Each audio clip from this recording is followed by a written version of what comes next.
Hello friends, this video on excretory products and their elimination part 12 is brought to you by examfear.com. No more fear from exam.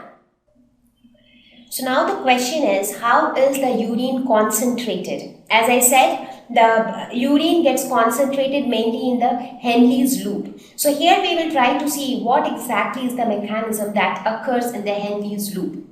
So what do we mean when I say concentrated?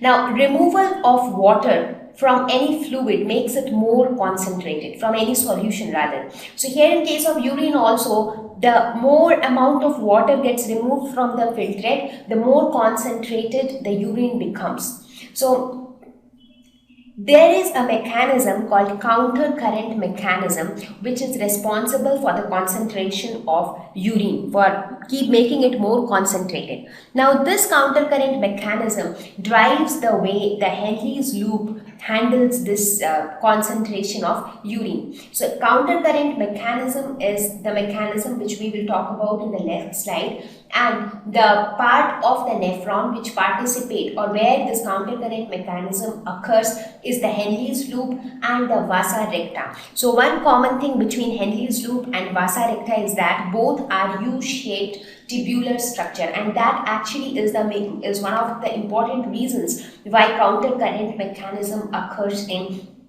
these two places. So now let us talk about the counter current mechanism. So what is the meaning of counter current? So why is it called counter current mechanism? That is because the flow, now let us suppose this is the Henle's loop. So this is the descending limb of the loop, and this one is the ascending limb.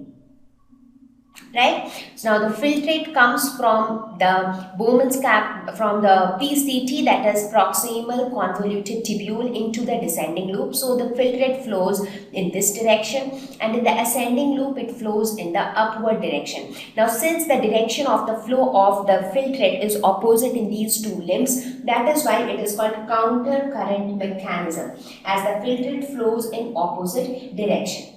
Okay, so that is one thing. That is why the name is. Now, in one of our previous slides, I already discussed that this descending limb is permeable to water. That is, it allows water to pass across it. Whereas the ascending limb is permeable to ions or electrolytes. So these are something which we have already discussed in our previous slide. So with the help of all this information, we will now try to understand the process of counter current mechanism. Okay, now a few more things just to remember. Now let us say, now because of this property, what happens is that in the descending loop, water tends to come out.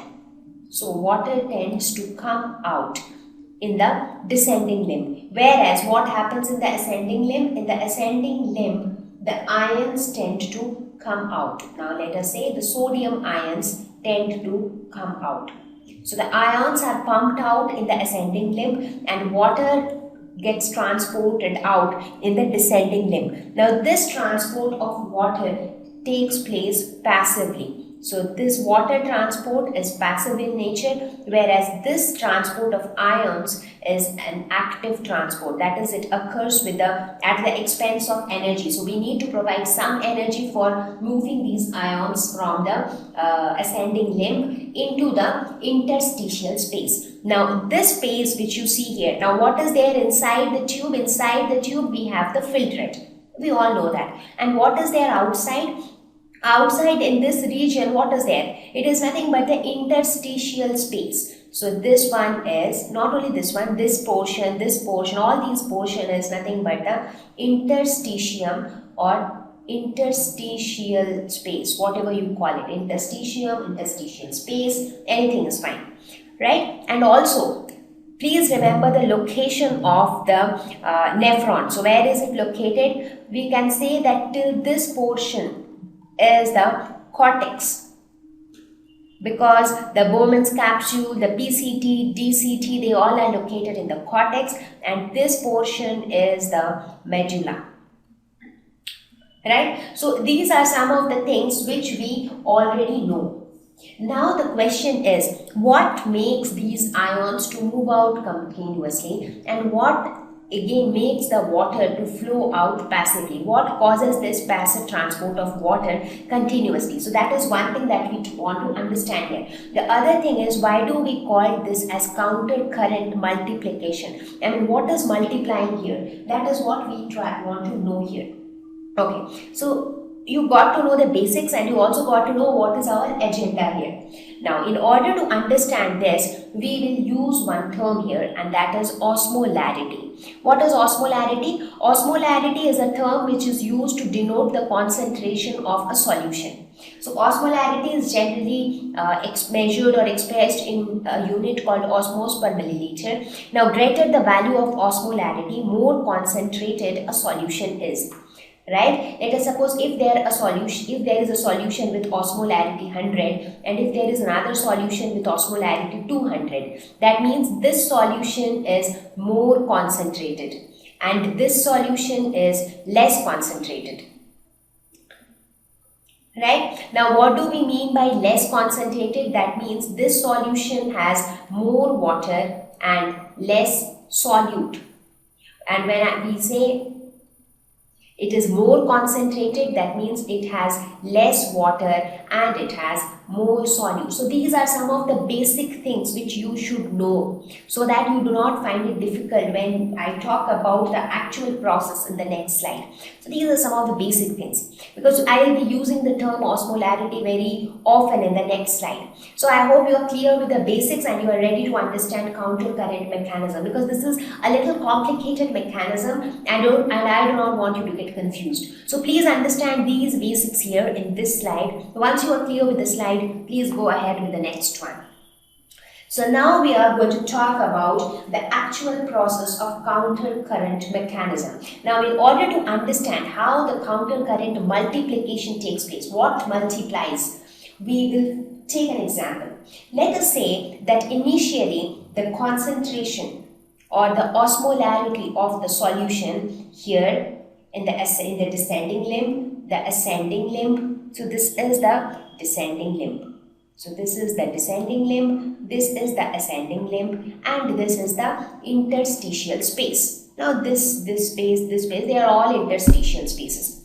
Now let us say that the concentration in the descending limb, interstitial space, and ascending limb, everywhere the concentration is the same. Let us assume that. Let us say that the concentration is, say, 200. And let us suppose here also the concentration is 200. And here also the concentration is 200. So now what would happen? As I mentioned before also, that from this limb, that is the ascending limb, ions are pumped out. And this pumping out of ions happens actively. That means purposely we move them out at the expense of some energy. So some energy is provided here such that the ions are pumped out. Now, what do you think will happen if ions are pumped out? What are ions? Ions are nothing but they are the solutes. So you are basically shifting solute from ascending limb to the interstitial space. Now, in the previous slide, I told you that more the amount of solute, greater the concentration. So you are actually increasing the amount of solute in the interstitial space, and you are decreasing the amount of solute in the ascending limb. So as a result, what will happen? The osmolarity or the concentration of the interstitial space will increase. Now let us suppose that the value of the osmolarity increases from 200 to 300. So it has increased due to the pumping of sodium ions. And what will happen here? The osmolarity will decrease from 200 to, let us say, it will decrease to 100. So let us suppose it has decreased to 100. Now if you compare the descending limb and the interstitial space. In the descending limb, the concentration is 200 and here the concentration is 300. So there is a concentration gradient which is developed between the descending limb and the interstitial space. As a result, what will happen? These two will try to come in equilibrium. That is, both of these, the descending limb and the interstitial space, they will try to attain the same osmolarity. Right? So how can they attain the same osmolarity? Okay, we will see that. So let me write here the steps. So in the step 1, what happened? Ions were pumped out. Ions pumped out from ascending limb to the interstitial space actively. That is at the expense of energy. So what was the result of this? The result of this was that the osmolarity of the ascending limb became 100 and the osmolarity of the interstitial space became 300. Right? Now, the next step, what happens after this? Now, a concentration gradient is developed. Concentration gradient is developed between the interstitial space and the descending limb, because in the interstitial space it is 300, in the descending limb it is 200, right? So what they will try to come in equilibrium. So how will they come in equilibrium?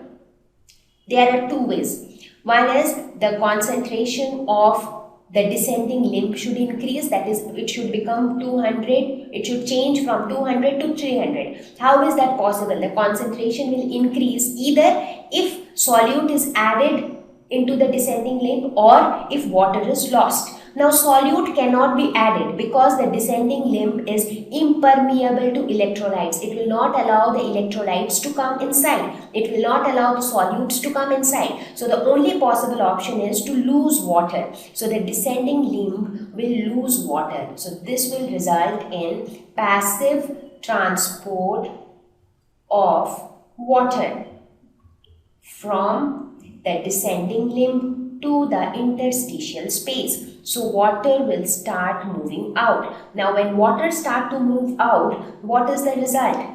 The concentration or the osmolarity of region D will increase. That is, it will increase from 200 to 300. But now please remember that this pumping of ions is happening continuously, right? So now this 200 will get changed to 300. Now, with over a period of time, this 300 is also flowing down, right? And it is coming to this side as well, right?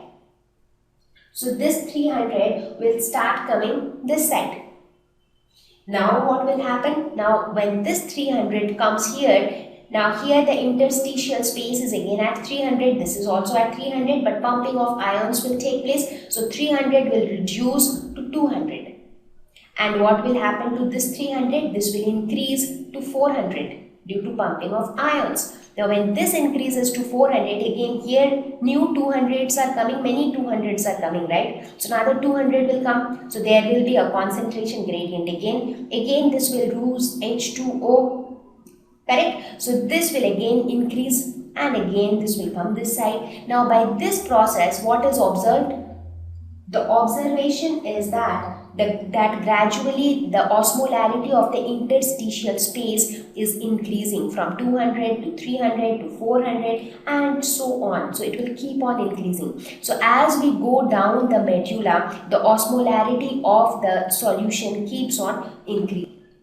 Now, due to this property, that is the counter current, due to the flow of filtrate in opposite direction, the value of the osmolarity of the interstitial fluid is increasing as we go down. This process is known as counter current multiplication, and this is possible due to the U shape of the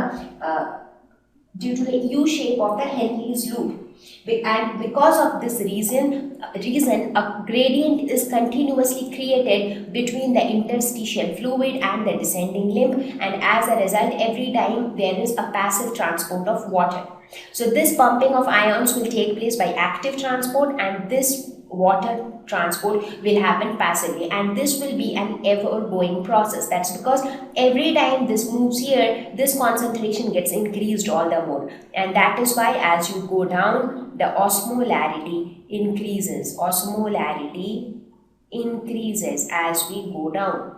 deep into the medulla. So this is the concept of counter current mechanism, and it is due to this mechanism that the concentration of the fluid increases. So if you see, this fluid came here at 200, gradually the concentration increased in the descending limb, but again when it came to the ascending limb, the concentration began to decrease. This 300 became 200, similarly the earlier 200 became 100. So gradually the filtrate tends to become dilute by the end of this ascending limb. But again when it comes to the collecting duct, again in the collecting duct there is a lot of water coming out. So that also happens because of the same process, because this is also interstitial fluid, right? So that in the interstitial fluid, since the concentration or the osmolarity is increasing, a gradient develops here, because this collecting duct also behaves in a similar way like the descending limb. So here also there is a concentration gradient, and as a result water tends to come out, and therefore the filtrate again gets more concentrated, and finally we get a concentrated urine out here. So please understand the concept of this Henle's loop very clearly. First understand the basic things which I have explained in the previous slide, and only then please switch to this slide. I hope I have been able to explain this to you properly, because this is very, very important and this is very, very confusing at the same time. Okay, so now that we have completed our discussion on the urine formation process, let us quickly have a discussion on whatever we have discussed so far, because there are so many things that we talked about. Now, in the overall process, what happens is that substances like the useful substances like glucose, amino acids, salts, water, they are selectively reabsorbed as the urine flows along the tubular part of the nephron. When I say tubular part, I mean the PCT, the Henle's loop, the DCT and the collecting duct. So throughout this, a lot of reabsorption takes place, whether you talk about absorption of water or nutrients or salts or ions, so all those things take place. Now, the amount of water absorbed depends upon the amount of wastes in the body and the amount of excess water in the body. As I said, water is required by the body, but only in the right amount. So when there is any excess of water, that amount gets excreted. Now, whatever amount needs to be excreted will get excreted, and the remaining water will get reabsorbed. Now, once it comes out of the collecting duct, where does it go? It gets into the calyces, and from the calyces it gets into the renal pelvis, and from renal pelvis it will get into the ureter, and from ureter it will go to the urinary bladder. So that is the storage place of urine. So it gets collected in the urinary bladder till the pressure increases. Now it gets stored in the urinary bladder for some time, and then gradually when the urinary bladder is full, so you get that feeling of urination, and then it is passed out through the urethra. So that is the entire process of formation of urine. So now we have discussed till here. So all these things are clear, that how urine is formed in the nephron, how it reaches the ureter, how it reaches the urinary bladder. In fact, till that point it is clear. Now the question is, how do we know when to pass that urine out through the urethra? So how do we feel that pressure? So we will talk about that in a new topic called micturition or urination, that how the urine finally passes out through the urethra. Now before that, let us have a quick review. Now as I said, urine formation takes place in the nephron, and the nephrons are located in the cortex and medulla region of the kidney. So the nephrons are located somewhere here. That is the cortex and the medulla region. Now in this, the blood reaches here through the afferent arteriole. The blood gets filtered, so the filtrate passes to the Bowman's capsule. From Bowman's capsule, it passes to PCT, where maximum reabsorption takes place. Then it comes to the Henle's loop, where osmoregulation is maintained. From there, it passes on to the DCT, and finally the collecting duct.